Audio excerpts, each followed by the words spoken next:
The Rampa Story by Tuesday Lobsang Rampa. Read to you by BlueFriend. This is Chapter 2. Tibet, at the turn of the century, was beset by many problems. Britain was making a great uproar, shouting to all the world that Tibet was too friendly with Russia, to the detriment of British imperialism.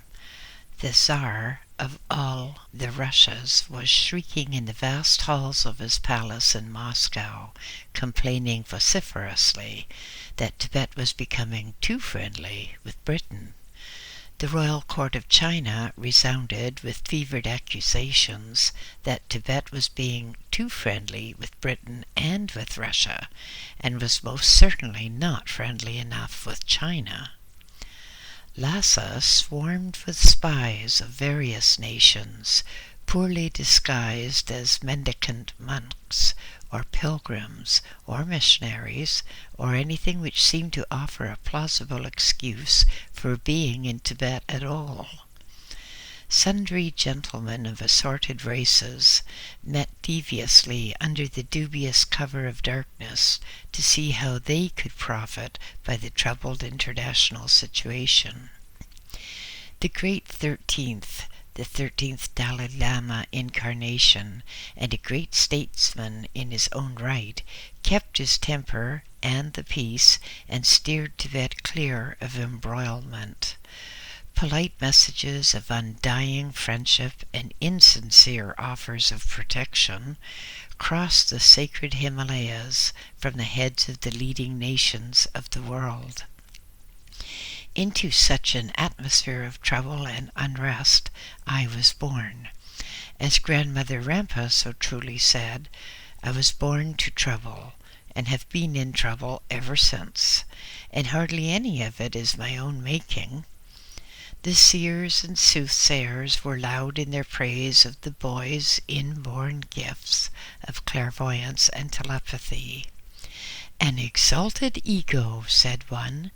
Destined to leave his name in history, said another. A great light to our cause, said a third. And I, at that early age, raised up my voice in hearty protest at being so foolish as to be born once again. Relatives, as soon as I was able to understand their speech, took every opportunity to remind me of the noise I made. They told me with glee that mine was the most raucous, the most unmusical voice that it had ever been their misfortune to hear. Father was one of the leading men of Tibet, a nobleman of high degree. He had considerable influence in the affairs of our country. Mother, too, through her side of the family, exercised much authority in matters of policy. Now, looking back over the years, I am inclined to think that they were almost as important as Mother thought, and that was of no mean order. My early days were spent at our home near the Potala, just across the Kaling Chu, or Happy River. Happy because it gave life to Lhasa as it ran chuckling over many brooks and meandered in rivulet form through the city. Our home was well wooded, well staffed with servants, and my parents lived in princely splendor. I was subjected to much discipline, much hardship. Father had become greatly soured during the Chinese invasion in the first decade of the century, and appeared to have taken an irrational dislike to me. Mother, like so many society women throughout the world, had no time for children, looking upon them as things to be got rid of as speedily as possible, and then parked on some hired attendant. Brother Paljor did not stay with us long. Before his 7th birthday, he left for the heavenly fields and peace. I was 4 years of age then, and Father's dislike for me seemed to increase from that time.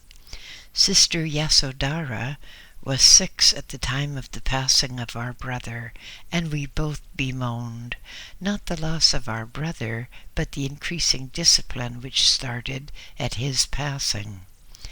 Now my family are all dead, killed by the Chinese communists. My sister was killed for resisting the advances of the invaders, my parents for being landowners. The home from whence I gazed wide-eyed over the beautiful parkland has been made into dormitories for slave workers. In one wing of the house are women workers, and in the right wing are men.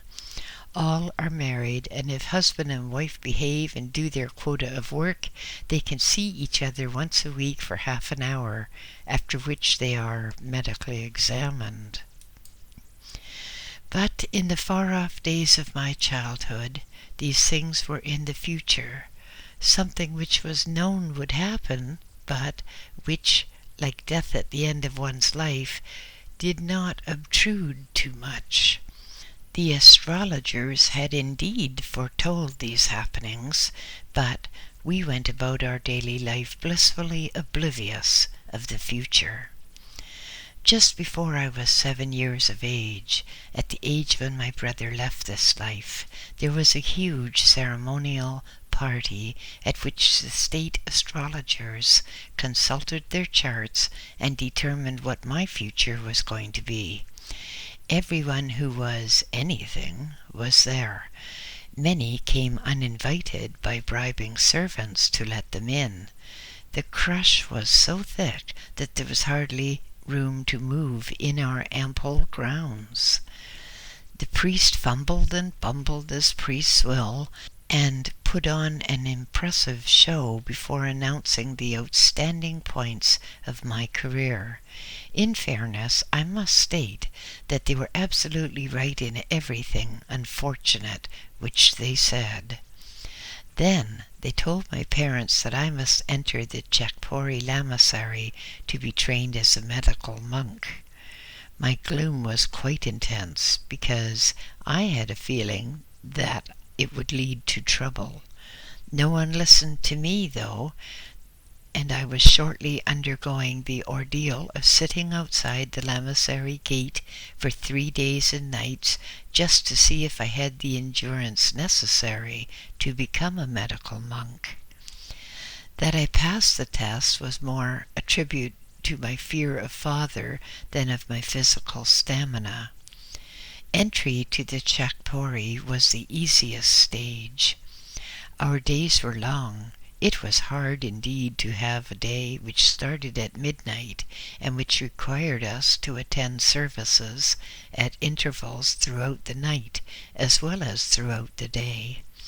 We were taught the ordinary academic stuff, our religious duties, matters of the metaphysical world, and medical lore, for we were to become medical monks.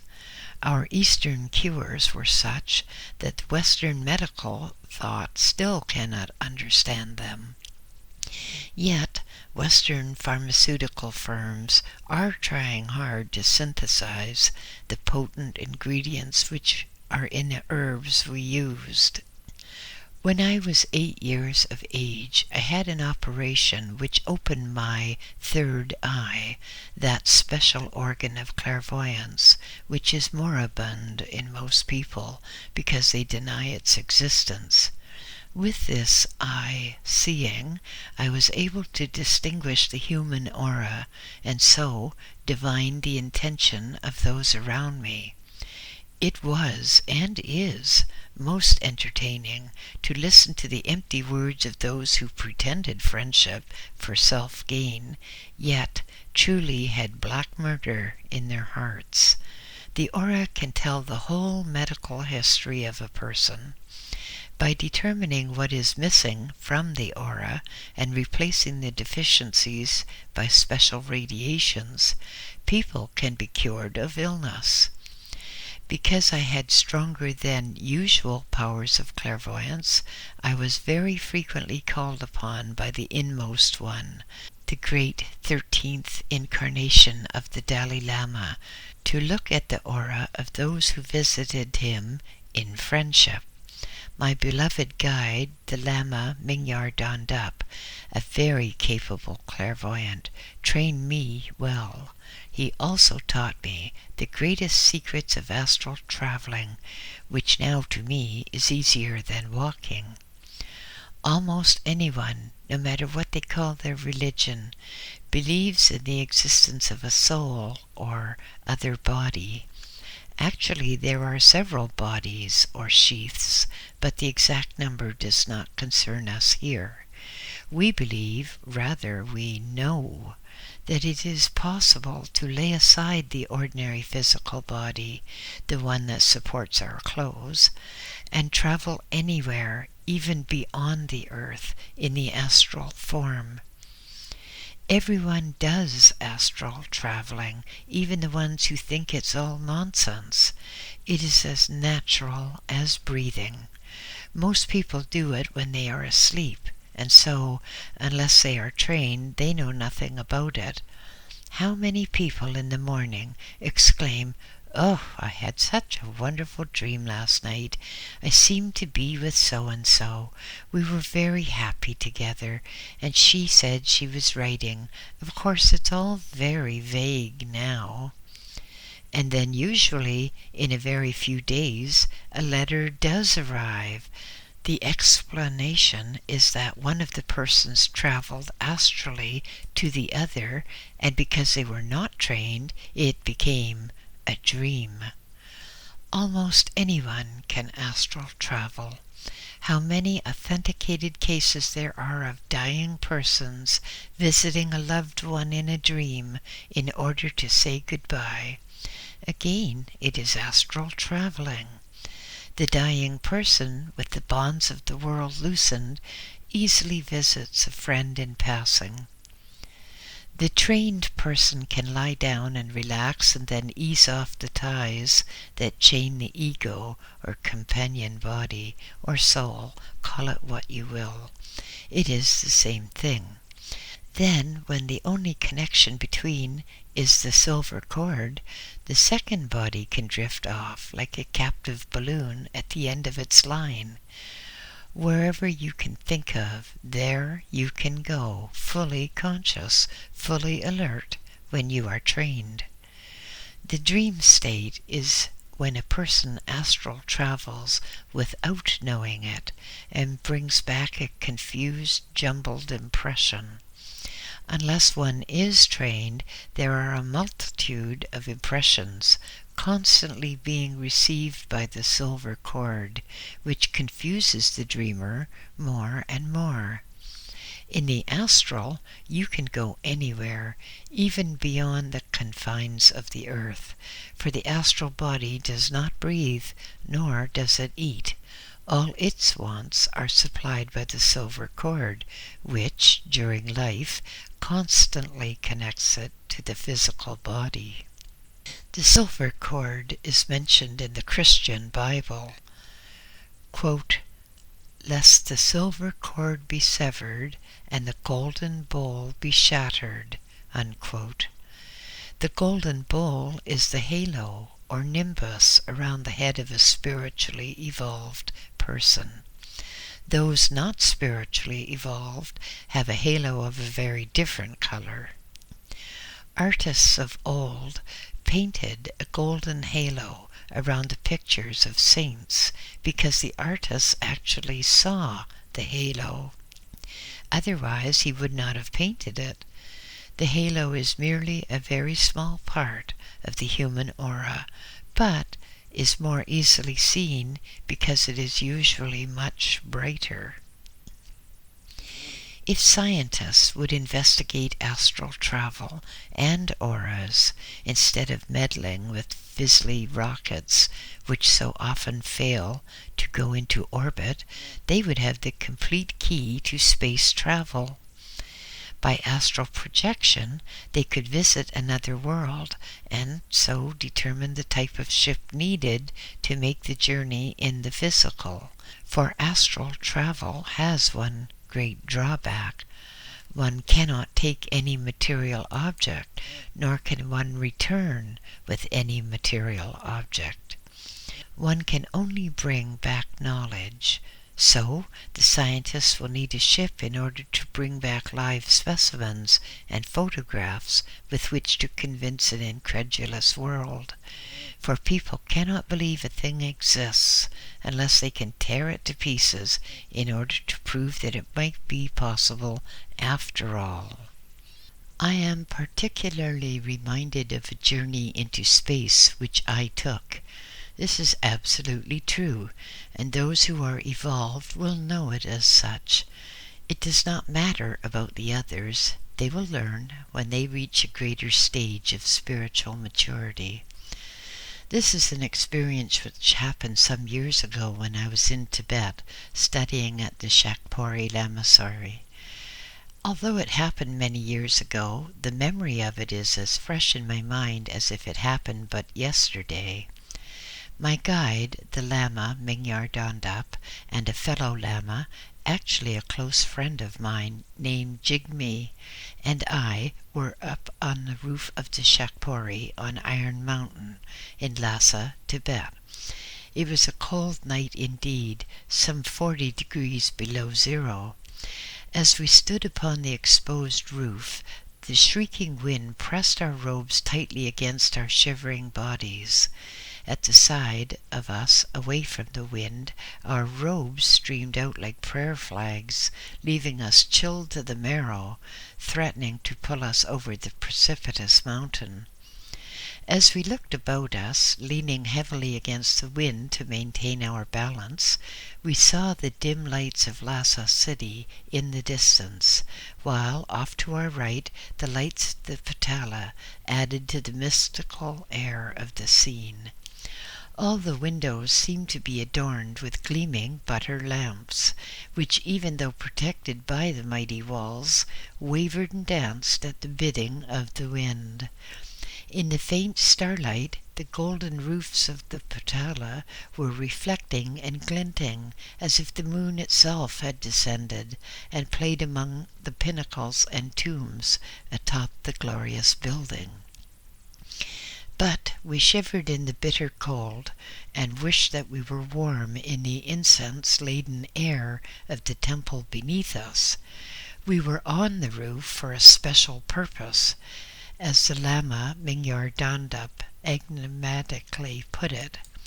Now he stood between us, seemingly as firm as the mountain itself, as he pointed upwards at a far distant star, a red-looking world, and said, "My brothers, this is the star Zorro, an old planet, one of the oldest in this particular system. Now it is approaching the end of its long lifetime." He turned to us with his back to the biting wind and said, "You have studied much in astral traveling. Now together we will travel in the astral to that planet. We will leave our bodies here upon this wind-swept roof, and we will move up beyond the atmosphere, beyond even time." So saying, he led the way across the roof to where there was some slight shelter afforded by a projecting cupola of the roof. He lay down and bade us to lie beside him. We wrapped our robes tightly around us and each held the hand of the other.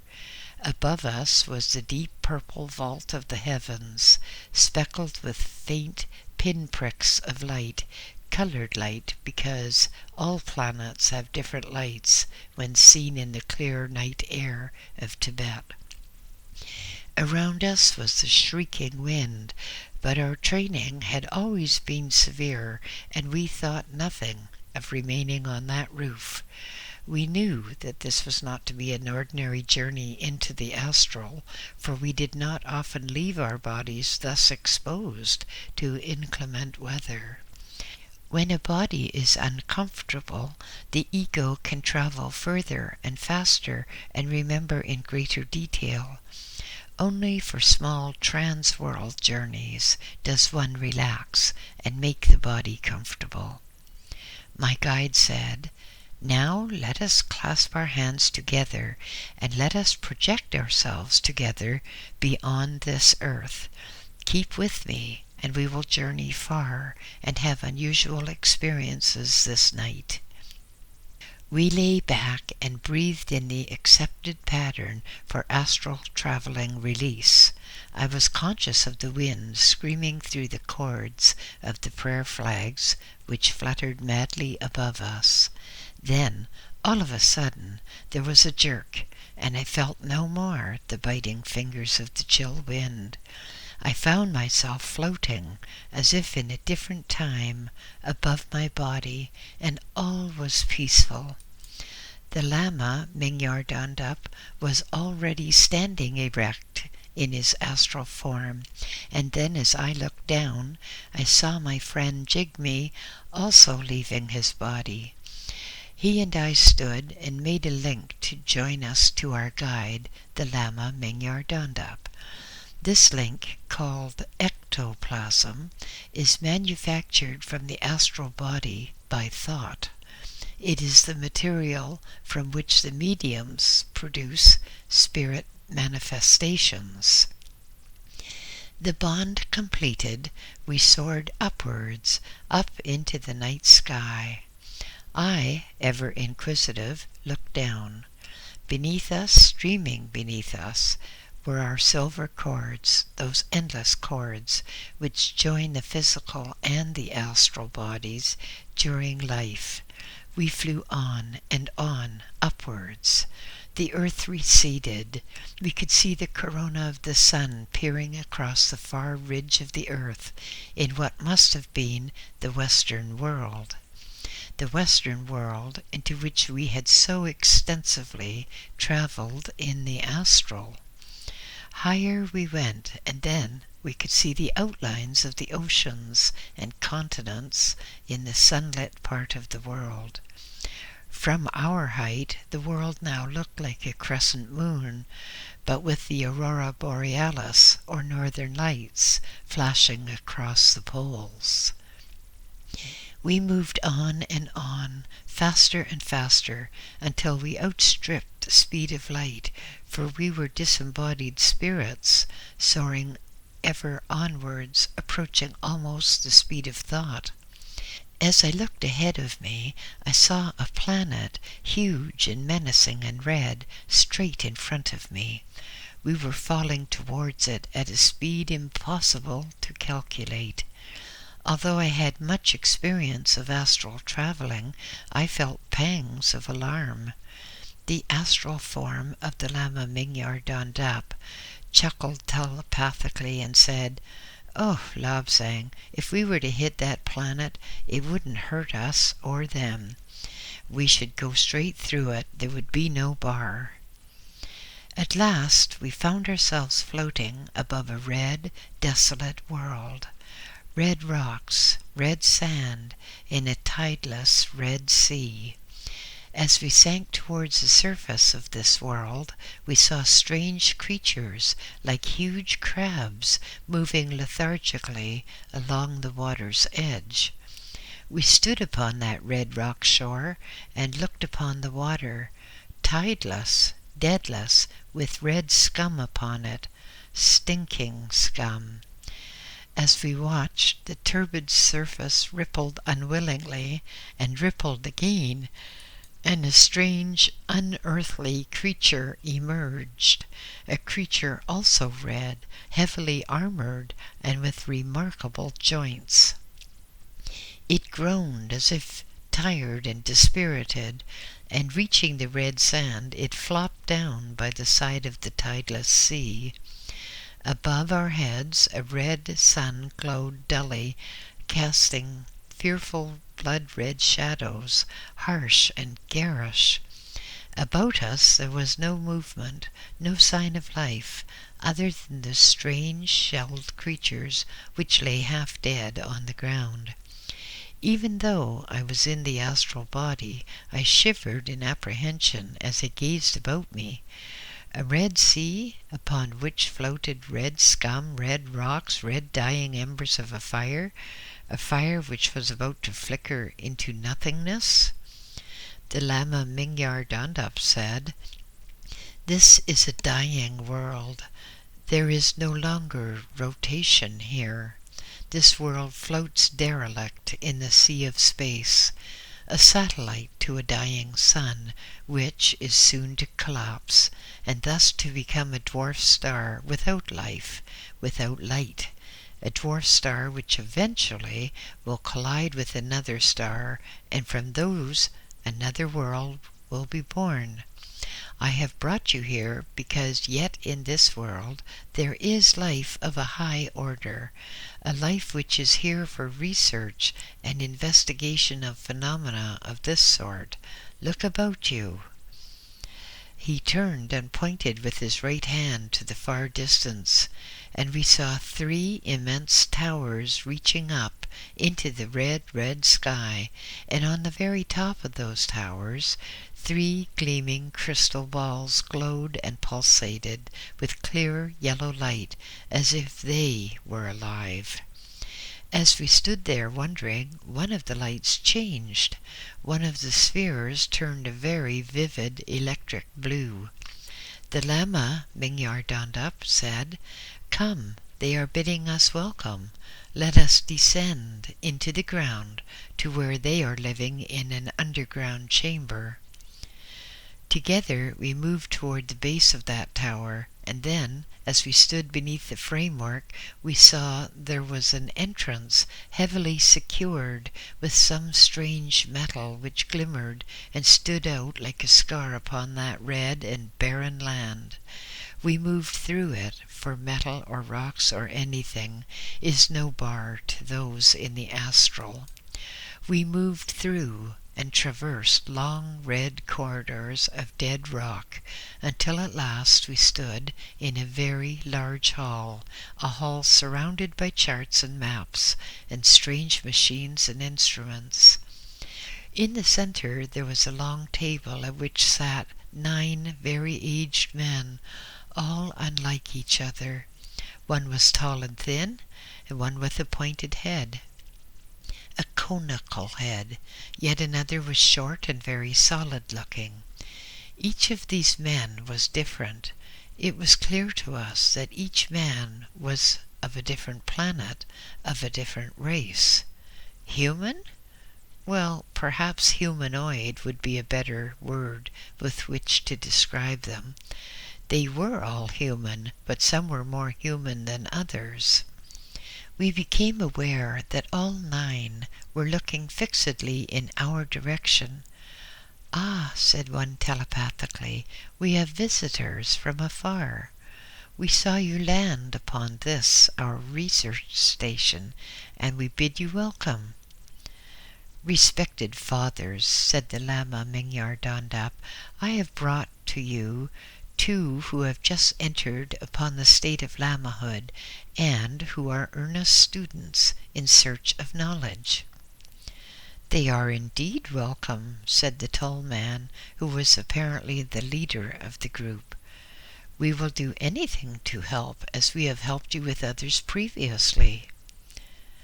This was indeed news to me, because I had no idea that my guide did such extensive astral traveling through celestial places. The shorter man was looking at me and smiled. He said, in the universal language of telepathy, "I see, young man, that you are greatly intrigued by the difference in our appearances." "Respected father," I replied, somewhat overawed by the ease with which he had divined my thoughts which I had tried hard to conceal. "That is indeed a fact. I marvel at the disparity of sizes and shapes between you, and it occurred to me that you could not all be the men of earth." "You have perceived correctly," said the short man. "We are all human, but due to environment we have altered our shapes and our stature somewhat. But can you not see the same thing on your own planet? Whereupon the land of Tibet there are some monks whom you employ as guards who are 7 feet tall. Yet upon another country of that world you have people who are but half that stature, and you call them pygmies. They are both human. They are both able to reproduce each with the other, notwithstanding any differences in size, for we are all humans of carbon molecules. Here in this particular universe, everything depends upon the basic molecules of carbon and hydrogen, for these two are the bricks composing the structure of your universe.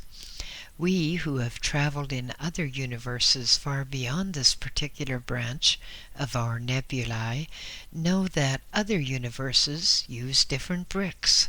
Some use silicone, some use gypsum, some use other things, but they are different from people of this universe, and we find to our sorrow that our thoughts are not always in affinity with them.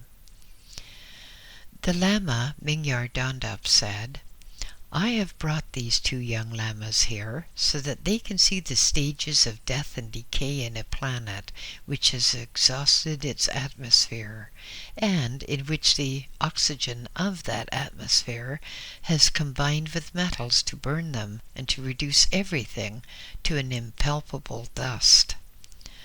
That is so, said the tall man. We would like to point out to these young men that everything that is born must die. Everything lives for its allotted span, and that allotted span is a number of units of life. A unit of life in any living creature is a heartbeat of that creature. The life of a planet is 2.7 trillion heartbeats, after which the planet dies, but from the death of a planet others are born. A human, too, lives for 2 trillion heartbeats, and so does the lowliest insect. An insect which lives but for 24 hours has, during that time, had 2 trillion heartbeats. A planet, they vary of course, but one planet may have one heartbeat in 27,000 years, and after that there will be a convulsion upon that world as it shakes itself ready for the next heartbeat. All life, then, has the same span, but some creatures live at rates different from those of others.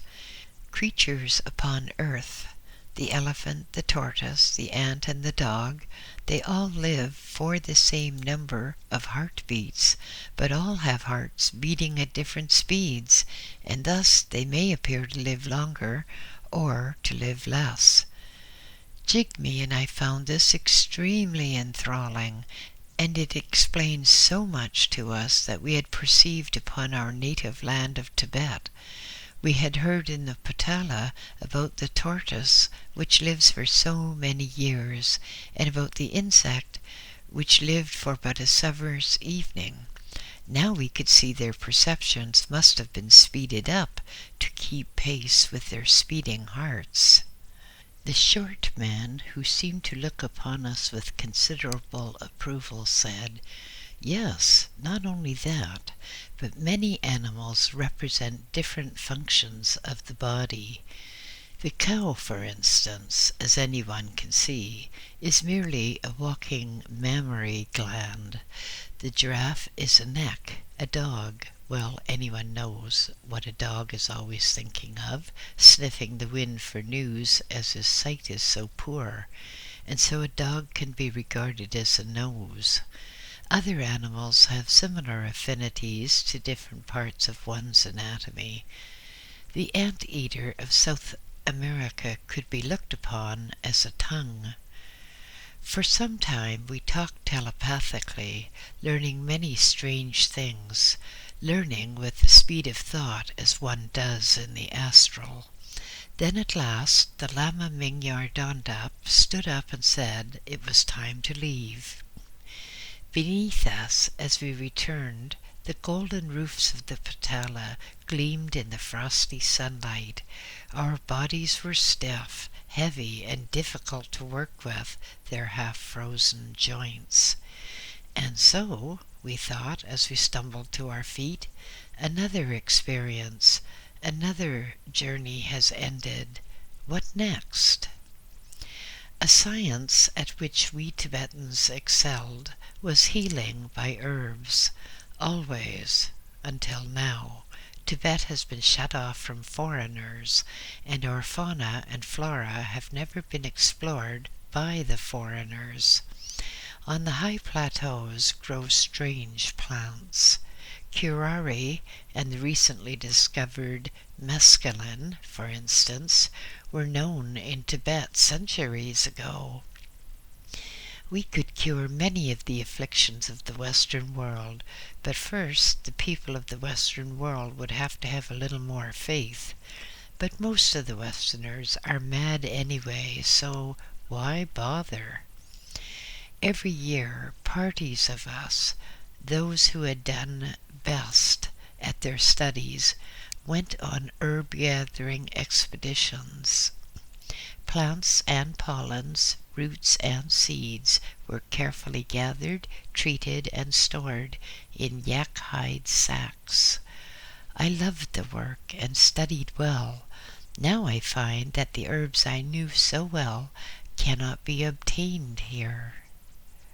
Eventually, I was considered fit to take the ceremony of the Little Death, which I wrote about in The Third Eye. By special rituals, I was placed in a state of cataleptic death, far beneath the patella, and I journeyed into the past along the Akashic record. I journeyed, too, to the lands of the earth, but let me write it as it felt to me then. The corridor in the living rock, hundreds of feet beneath the frozen earth, was dank and dark with the darkness of the tomb itself. I moved along its length, drifting like smoke in the blackness, and with increasing familiarity with that blackness, I perceived at first, indistinctly, the green phosphorescences of mouldering vegetation clinging to the rock walls. Occasionally, where the vegetation was most prolific and the light the brightest, I could catch a yellow gleam from the gold vein running the length of this rocky tunnel. I drifted along soundlessly, without consciousness of time, without thought of anything except that I must go farther and farther into the interior of the earth, for this was a day which was momentous to me, a day when I was returning from 3 days in the astral state. Time passed, and I found myself deeper in the subterranean chamber in increasing blackness, a blackness which seemed to sound, a blackness which seemed to vibrate. In my imagination, I could picture the world above me, the world to which I was now returning. I could visualize the familiar scene now hidden by total darkness. I waited, poised in the air like a cloud of incense smoke in a temple. Gradually, so slowly, that it was some time before I could even perceive it, a sound came down the corridor, the vaguest of sounds, but gradually swelling and increasing in intensity. The sound of chanting, the sound of silver bells, and the muffled shush, shush of leather-bound feet. At long last, an eerie, wavering light appeared, glistening along the walls of the tunnel. The sound was becoming louder now. I waited, poised above a rock slab in the darkness. I waited. Gradually, oh so gradually, so painfully slow, moving figures crept cautiously down the tunnel towards me. As they came closer, I saw that they were yellow-robed monks, bearing aloft glaring torches, precious torches from the temple above, with rare resin woods and incense sticks, bound together, giving a fragrant scent to drive away the odors of death and decay. bright lights to dim and make invisible the evil glow of the rank vegetation.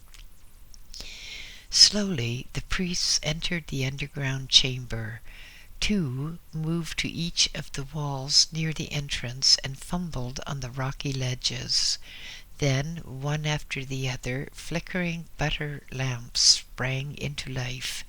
Now the chamber was more illuminated, and I could look about me once again and see as I had not seen for 3 days. The priests stood around me and saw me not. They stood around a stone tomb resting in the center of the chamber. The chanting increased, and the ringing of the silver bells too. At last, at a signal given by an old man, 6 months, panting and grunting, lifted the stone lid off the coffin. Inside, as I looked down, I saw my own body, a body clad in the robes of a priest of the Lama class. The monks were chanting louder now, singing, "O spirit of the visiting Lama, wandering the face of the world above, return, for this, the 3rd day, has come and is about to pass. A first stick of incense is lit to recall the spirit of the visiting Lama." A monk stood forth and lit a stick of sweet-smelling incense, red in color, and then took another from a box as the priest chanted, "O spirit of the visiting Lama, returning here to us, hasten, for the hour of your awakening draws nigh. A second stick of incense is lit to hasten your return." As the monk solemnly drew a stick of incense from the box, the priest recited, "O spirit of the visiting Lama, we await to reanimate and nourish your earthly body. Speed you on your way, for the hour is at hand, and with your return here, another grade in your education will have been passed. A 3rd stick of incense is lit at the call of your returning."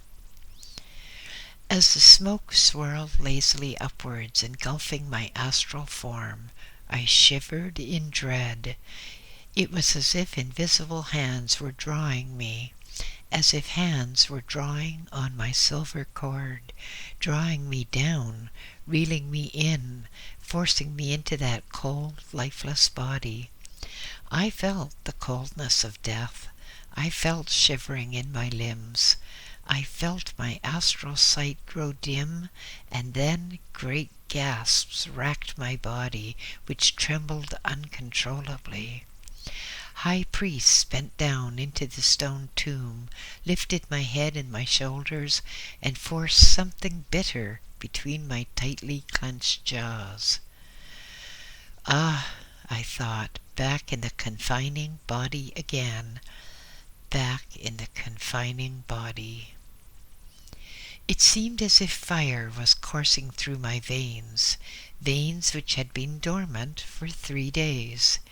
Gradually the priests eased me out of the tomb, supporting me, lifting me, keeping me on my feet, walking me around the stone chamber, kneeling before me, prostrating themselves at my feet, reciting their mantras, saying their prayers, and lighting their sticks of incense. They forced nourishment into me, washed me and dried me, and changed my robes.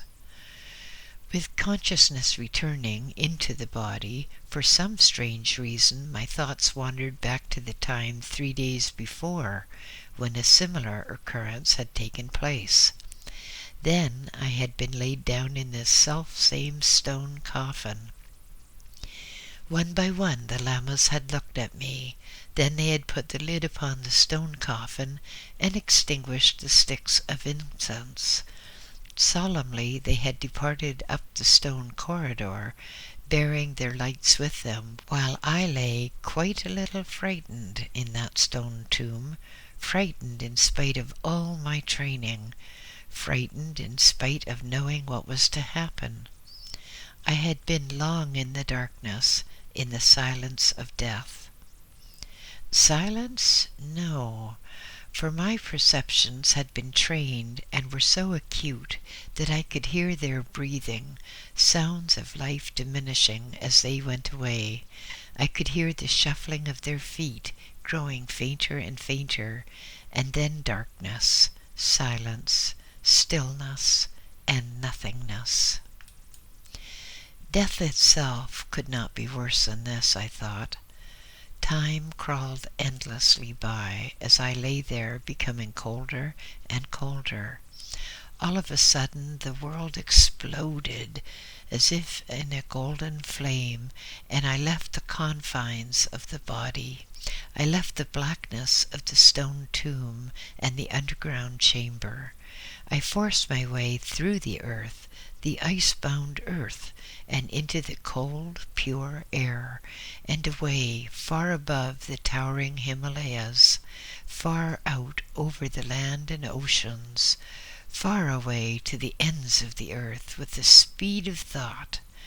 I wandered alone, ethereal, ghost-like in the astral, seeking out the places and the palaces of the earth, gaining education by watching others. Not even the most secret vaults were sealed to me, for I could wander as free as a thought to enter the council chambers of the world. The leaders of all lands passed before me in constant panorama, their thoughts naked to my probing eye. And now, I thought, as I dizzily stumbled to my feet, supported by lamas, now I have to report all that I saw, all that I experienced, and then perhaps soon I shall have another similar experience to undergo. After that, I shall have to journey into the Western world to endure the hardship forecast. With much training behind me, and much hardship too, I set out from Tibet to more training and much more hardship. As I looked back before crossing the Himalayas, I saw the early rays of the sun peeping over the mountain ranges, touching the golden roofs of the sacred buildings and turning them into visions of breathtaking delight. The valley of Lhasa seemed still asleep, and even the prayer flags nodded drowsily at their masts. By the Pargo Kaling, I could just discern a yak train, the traders, early risers like me, setting out for India, while I turned towards Chungking. Over the mountain ranges we went, taking the paths trodden by the traders bringing tea into Tibet, bricks of tea from China.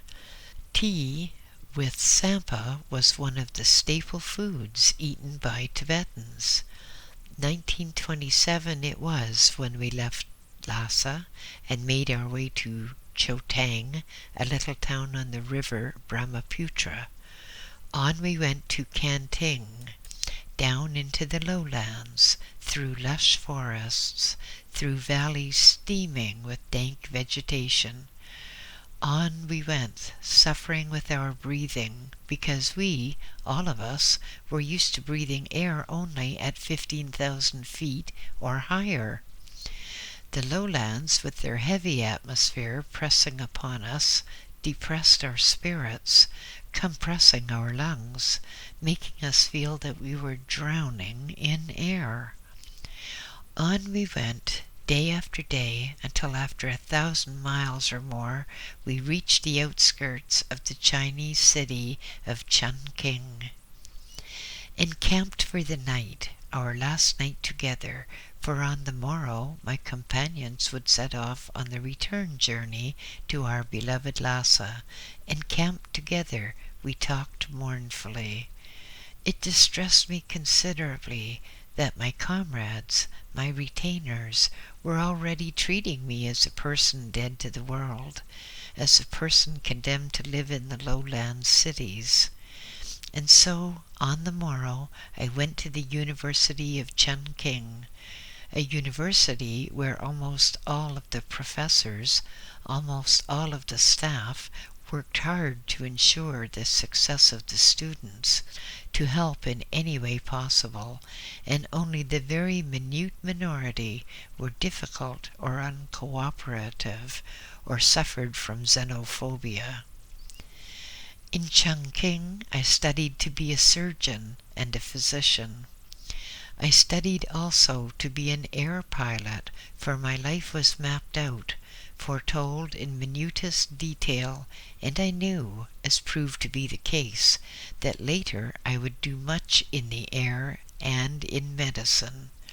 But in Chongqing there were still only the mutterings of war to come, and most of the people in this, an ancient and modern city combined, lived day by day enjoying their ordinary happiness, doing their ordinary tasks. This was my first visit in the physical to one of the major cities. My first visit, in fact, to any city outside Lhasa, although in the astral form I had visited most of the great cities of the world, as anyone can if they will practice, for there is nothing difficult, nothing magical in the astral. It is as easy as walking, easier than riding a bicycle, because on a bicycle one has to balance. In the astral, one has merely to use the abilities and faculties which our birthright gave us. While I was still studying at the University of Chongqing, I was summoned back to Lhasa because the 13th Dalai Lama was about to die. I arrived there and took part in the ceremonies which followed his death, and then, after attending to various business in Lhasa, I again returned to Chongqing. At a later interview with the Supreme Abbot, Tai Shu, I was persuaded to accept a commission in the Chinese Air Force and to go to Shanghai, a place which, although I knew I had to visit, had no attraction whatever for me. So once again I was uprooted and made my way to another home. Here, on July 7th, 1937, the Japanese staged an incident at the Marco Polo Bridge. This was the actual starting point of the China-Japanese War, and it made things very difficult indeed for us. I had to leave my quite lucrative practice in Shanghai and place myself at the disposal of the Shanghai Municipal Council for a time, but afterwards I devoted all my time to mercy flying for the Chinese forces. I and others flew to places where there was a great need of urgent surgery. We flew in an old aircraft which was actually condemned for anything else, but which were considered good enough for those who were not fighting, but patching up bodies. I was captured by the Japanese after being shot down, and they treated me quite roughly. I did not look like a Chinaman. They did not know quite what I looked like, and so, because of my uniform, because of my rank, they were thoroughly unpleasant. I managed to escape and made my way back to the Chinese forces in the hope of continuing with my work. First, I was sent to Chongqing to have a change of scene before returning to active duty. Chongqing was then a different place from the Chongqing which I had known before. The buildings were new, or rather some of the old buildings had new fronts, because the place had been bombed. The place was absolutely crowded, and all types of businesses from the major cities of China were now congregating in Chongqing in the hopes of escaping the devastation of the war which was raging elsewhere. After recovering somewhat, I was sent down to the coast under the command of General Yo. I was appointed as medical officer in charge of the hospital, but the hospital was merely a collection of paddy fields, which were thoroughly waterlogged. The Japanese soon came along and captured us and killed all those patients who were unable to rise and walk. I was taken off again and treated remarkably badly because the Japanese recognized me as one who had escaped before, and they really did not like people who escape. After some time, I was sent to be prison medical officer in charge of a prison camp for women of all nationalities. There, due to my specialized training in herbs, I was able to make the best use of the natural resources of the camp to treat patients who otherwise would have been denied all medication. The Japanese thought that I was doing too much for the prisoners and not letting them die enough, and so they sent me to a prison camp in Japan, a camp which they said was for terrorists. I was herded across the Sea of Japan in a leaky ship, and we were very badly treated indeed. I was badly tortured by them, and their continual torture gave me pneumonia. They did not want me to die, so in their way they looked after me and gave me treatment. When I was recovering, I did not let the Japanese know how well I was recovering. The earth shook. I thought it was an earthquake, and then I looked out of the window and found that the Japanese were running in terror, and all the sky turned red. It looked as if the sun was obscured. Although I did not know it, this was the first atom bombing of Hiroshima, the day of the first bomb on October 6, 1945. The Japanese had no time for me. They needed all their time to look after themselves, I thought, and so I managed to pick up a uniform, a cap, and a pair of heavy sandals. Then I tottered out into the open air through the narrow, unguarded doorway, and managed to make my way down to the shore, where I found a fishing boat. Apparently, the owner had fled in terror as the bomb dropped, for he was nowhere in sight. The boat idly rocked at its moorings. In the bottom there were a few pieces of stale fish already starting to give off the odor of decay.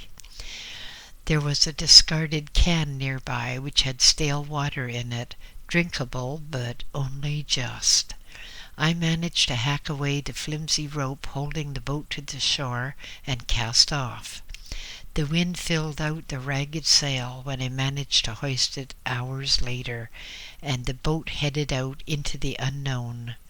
The effort was too much for me. I just toppled to the bottom in a dead faint. A long time after, how long I cannot say, I can only judge the passage of time by the state of decomposition of the fish, I awakened to the dimness of a dawn. The boat was racing on, the little waves breaking over the bows. I was too ill with pneumonia to bail, and so I just had to lie with my shoulders and the bottom of my body in the salt water, in all the refuse which swirled about. Later in the day, the sun came out with blinding power. I felt as if my brains were going to be boiled in my head, as if my eyes were being burned out.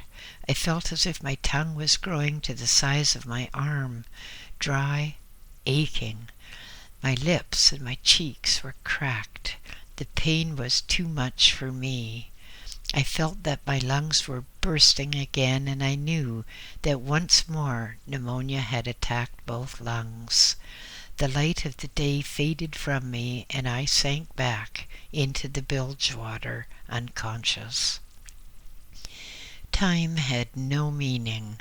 Time was just a series of red blurs, punctuated by darkness. Pain raged through me, and I hovered at the border between life and death. Suddenly there was a violent jolt, and the screech of pebbles beneath the keel. The mast swayed as if it would snap, and the tattered rag of a sail fluttered madly in the stiff breeze. I slid forward in the bottom of the boat, unconscious amid the stinking, swirling water. "Gee, Hank, there's a gook in the bottom of the boat. Sure looks like a stiff to me." The nasal voice roused me to a flicker of consciousness. I lay there, unable to move, unable to show that I was still alive. "What's the matter with you? Scared of a corpse? We want a boat, don't we? Give me a hand and we toss him out." Heavy footsteps rocked the boat and threatened to crush my head. "Man, oh man," said the first voice. "That poor guy, he's sure taking a beating from exposure. Maybe he still breathes, Hank. What you think?" Stop belly aching. He's as good as dead. Toss him out. We got no time to waste." Strong, harsh hands grabbed me by the feet and head. I was swung once, twice, and then let go, and I sailed over the side of the boat to fall with a bone-rattling crash on the pebble and sand beach. Without a backward glance, the two men heaved and strained at the stranded boat. Grunting and cursing they labored, throwing aside small rocks and stones. At last the boat broke free, and with a grating crunch floated slowly backwards into the water. In a panic, for some reason unknown to me, the two men scrambled frenziedly aboard and went off in a series of clumsy tacks. The sun blazed on. Small creatures in the sand bit me, and I suffered the tortures of the damned. Gradually the day wore out until at last the sun set, blood red and threatening. Water lapped at my feet, crept up to my knees, higher. With stupendous effort, I crawled a few feet, digging my elbows into the sand, wriggling, struggling, and then oblivion. Hours later, or it may have been days, I awakened to find the sunlight streaming in upon me. Shakily I turned my head and looked about. The surroundings were wholly unfamiliar. I was in a small one-room cottage, with sea sparkling and glistening in the distance. As I turned my head, I saw an old Buddhist priest watching me. He smiled and came towards me, sitting on the floor by my side. Haltingly and with some considerable difficulty, we conversed. Our languages were similar, but not identical, and with much effort, substituting and repeating words, we discussed the position. "For some time," the priest said, "I have known that I would have a visitor of some eminence, one who had a great task in life. Although old, I have lingered on until my task was completed." The room was very poor, very clean, and the old priest was obviously on the verge of starvation. He was emaciated, and his hands shook with weakness and age. His faded, ancient robes were patterned with neat stitches where he had repaired the ravages of age and accidents. "We saw you thrown from the boat," he said. "For long we thought you were dead, and we could not get to the beach to make sure because of marauding bandits. At nightfall, 2 men of the village went out and brought you here to me.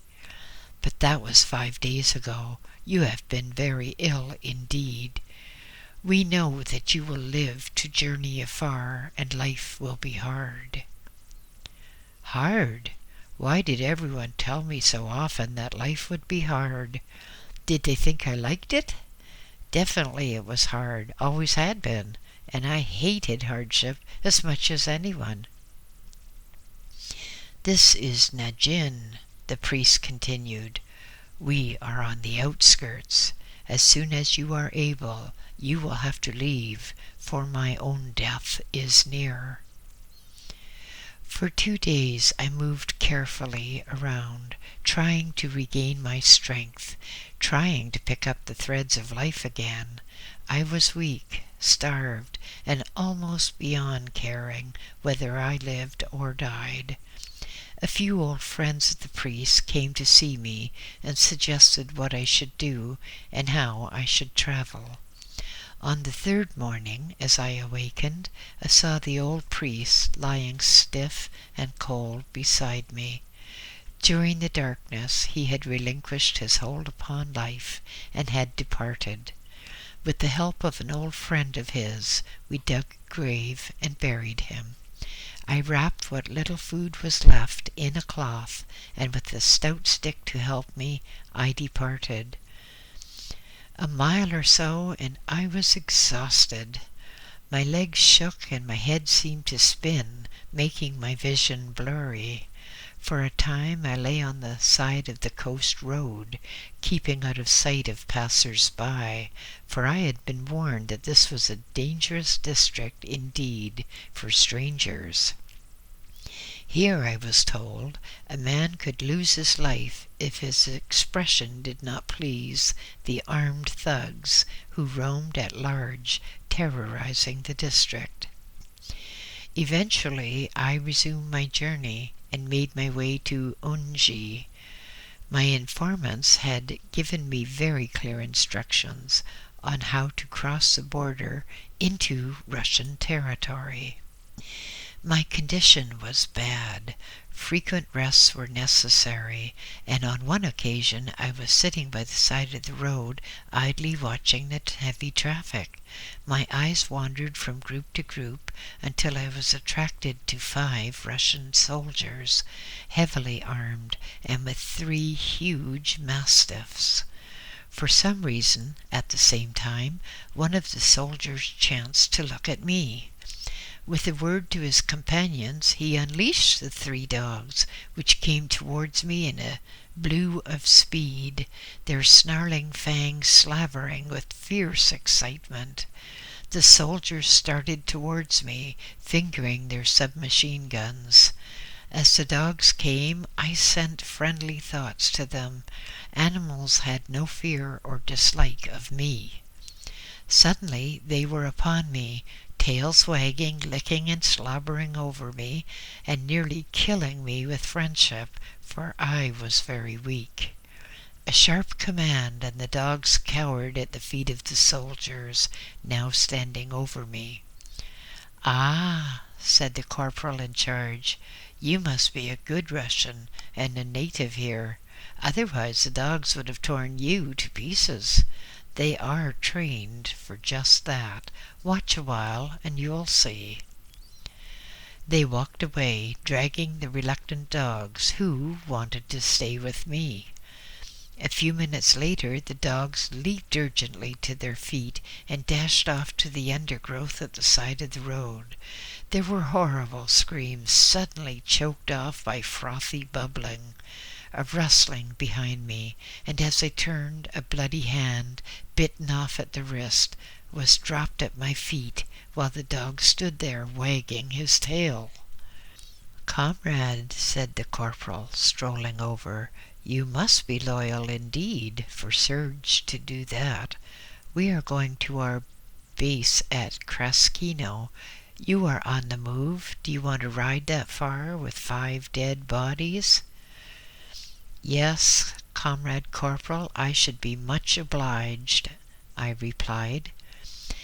Leading the way, with the dogs walking beside me, wagging their tails, he took me to a half-track vehicle with a trailer attached. From one corner of the trailer, a thin stream of blood ran to splash messily on the road.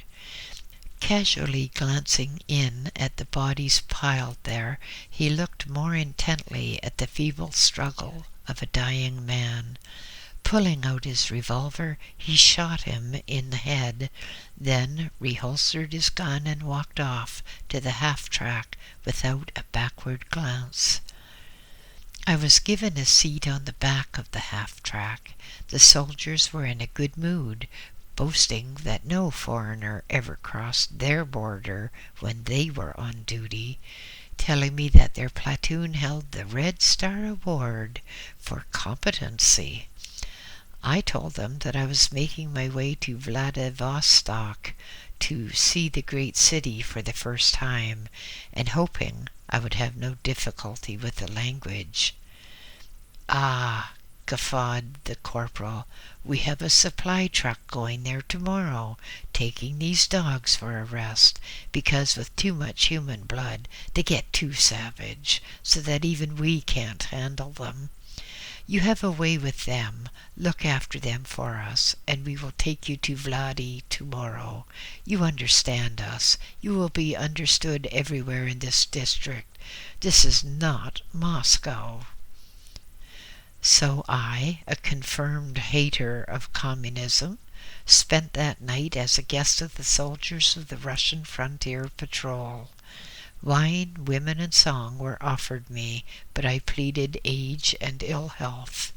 With a good plain meal inside me, the best for a long, long time, I went to bed on the floor and slept with an untroubled conscience.